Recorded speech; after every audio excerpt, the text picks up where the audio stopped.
Triple Om Shanti, ആ boosting, ഈ സെലിബ്രേഷന് വേണ്ടി. ഏത് സെലിബ്രേഷൻ? സത്യയുഗമാകുന്ന സെലിബ്രേഷന് വേണ്ടി സെലിബ്രിറ്റി വന്നിരിക്കും, പുറം ധാമത്തിന് വന്നിരിക്കും.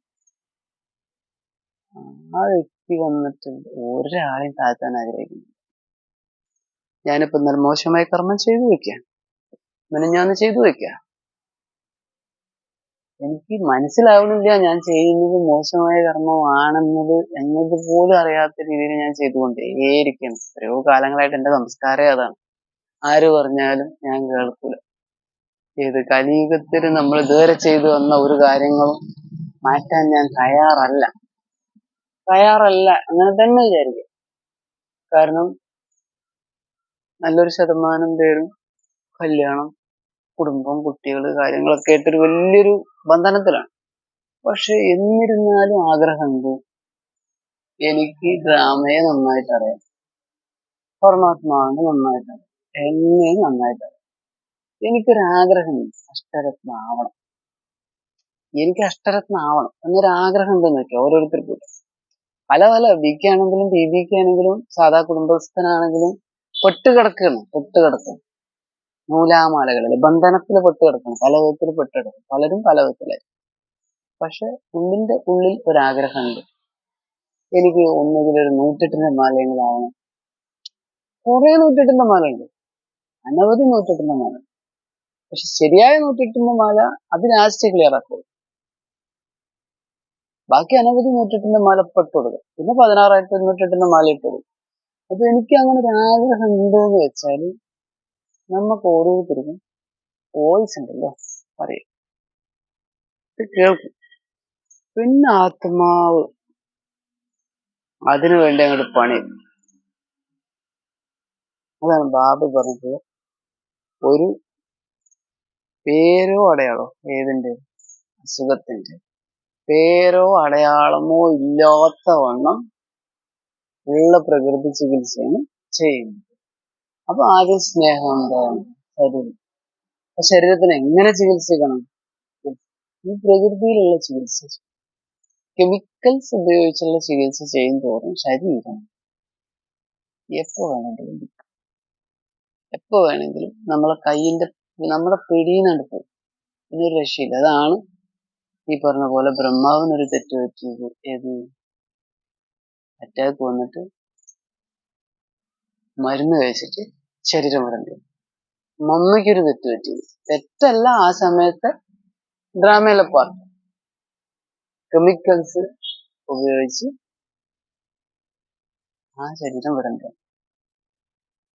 അതുപോലെ കുറെ പേർക്ക് ആ ബ്രഹ്മകുമാരീസിൽ തന്നെ ആ ഒരു സമയത്ത് അനവധി പേർക്ക് ആ ഒരു തെറ്റ് പറ്റിയിട്ടുണ്ട്. പക്ഷെ അന്നും പ്രകൃതി ഉണ്ട്, അന്നും പ്രപഞ്ചമുണ്ട്. പ്രകൃതി ചികിത്സ അതിന്റെ സയന്റിഫിക്കലായ വിധത്തിലേക്ക് ഉള്ള ഒരു ലെവലിലേക്ക് അന്ന് എത്തിയിട്ടില്ല എന്ന് വെച്ചാൽ ഉണ്ട്, പല പല പുസ്തകങ്ങളും കാര്യങ്ങളൊക്കെ അന്നും ഉണ്ട്. ഇതൊരു കാരണവശാലും നശിക്കില്ല. ഒരു അറിവും ഒരു കാര്യം ഒരു വിധത്തിലും നശിക്കില്ല. അങ്ങനെയാണ് ഡ്രാമ സെറ്റ് ചെയ്തിട്ടുള്ളത്. പക്ഷെ അന്നത്തെ ഏറ്റവും പ്രധാനം എന്താണ്? മമ്മയ്ക്ക് ലക്ഷ്മി ആവണം, ബ്രഹ്മാവിന് കൃഷ്ണനാവണം, നോ വിഷ്ണു.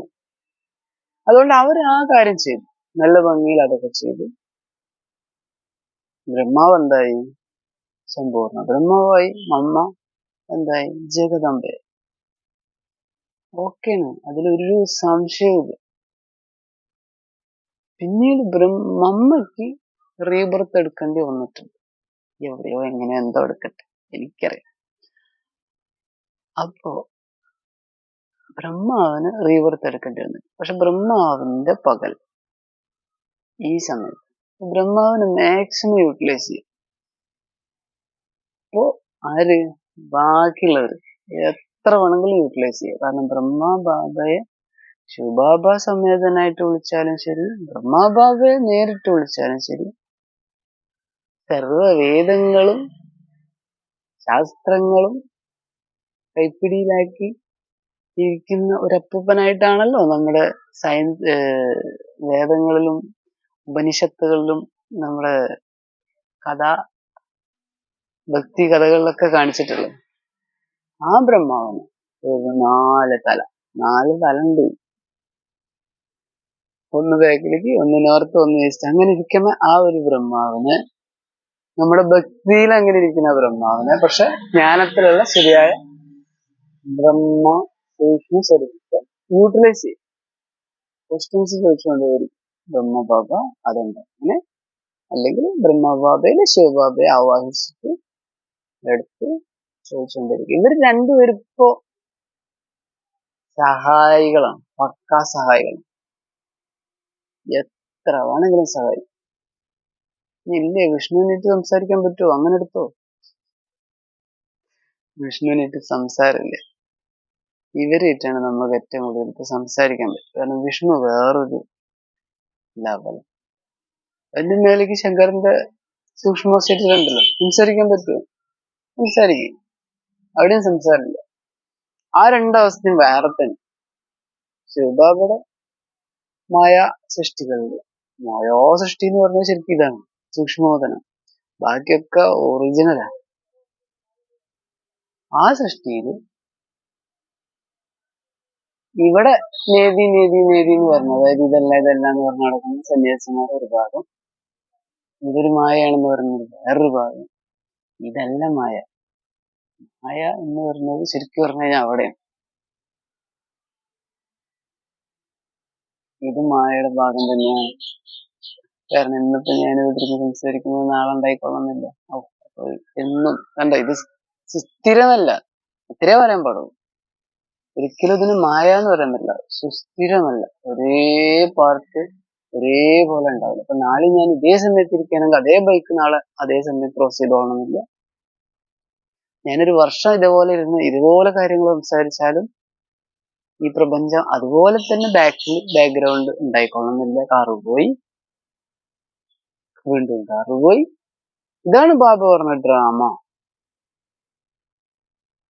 കാരണം ബാക്ക്ഗ്രൗണ്ട് മാറും, നമ്മുടെ സ്ഥിതികൾ മാറും. ഇനിയിപ്പൊ എന്ന് ഞാൻ ഇതേപോലെ താടി വളർത്തി വന്നോളണമെന്നില്ല.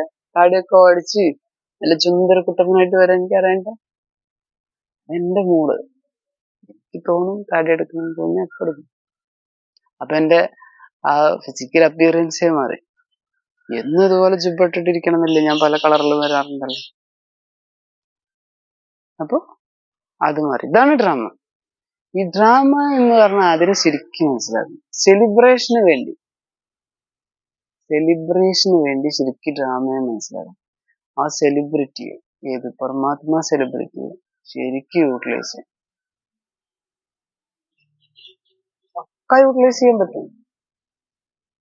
നമ്മൾ ആദ്യം നമ്മളെ തിരിച്ചറിഞ്ഞ് കഴിഞ്ഞു ആയിത്തീരേണ്ട കാര്യങ്ങളൊക്കെ ബാബ പല വിധത്തിൽ പറഞ്ഞു. ആയിത്തീരേണ്ട കാര്യം നമ്മൾ തന്നെ. ഞാനിപ്പോ ഇച്ചിരി ഗ്ലാമർ ആയല്ലോ എന്ന് ചിന്തിക്കണ്ട കേട്ടോ. നല്ല കളറൊക്കെ വെച്ചല്ലോ എന്ന് ചിന്തിക്കണ്ട. അതിങ്ങനെ യോഗം ചെയ്ത് കുറെ കളർ വെച്ചതല്ല കേട്ടോ.